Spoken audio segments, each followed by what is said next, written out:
accept your soul. You stop feeding your mouth and you start feeding your heart.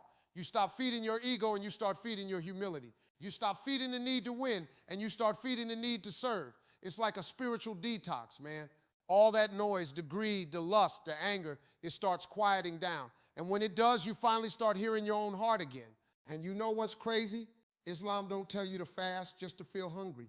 It tells you to fast so you remember the ones who don't have the choice.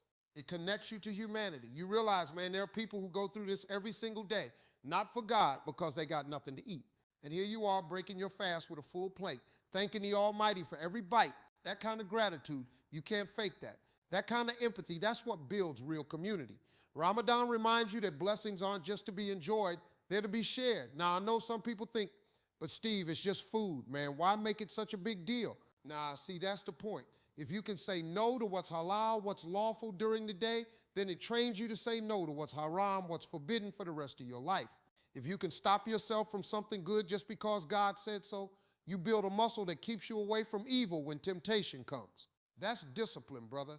That's spiritual weightlifting. You ain't starving, you training. And that's why when Ramadan ends, Muslims don't just go back to eating, they go back to living differently. They're more patient, more grateful, more generous, more self-aware, because it ain't about the hunger, it's about the change. And the nights, man, those nights of Ramadan, that's something else. People praying while the world's asleep, asking forgiveness, crying in gratitude, reconnecting with their creator. It's like the whole world slows down and the soul finally breathes. You ever had that one night where you just sat alone thinking about everything, your mistakes, your blessings, your family, and you felt both small and blessed at the same time?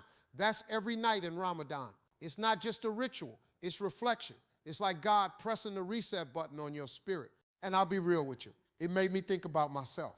Because, man, I got fame, success, comfort, but when's the last time I went 30 days training my soul? When's the last time I told my desires, you're not in charge? That's what Islam does. It ain't about deprivation, it's about elevation. You let go of food so you can taste peace. You let go of comfort so you can feel clarity.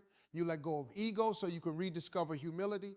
That's not losing, that's winning differently. And that's why when the month ends, you see tears in people's eyes. Not because it's over, but because it worked. Because somewhere in those 30 days, they found something they lost. Patience, gratitude.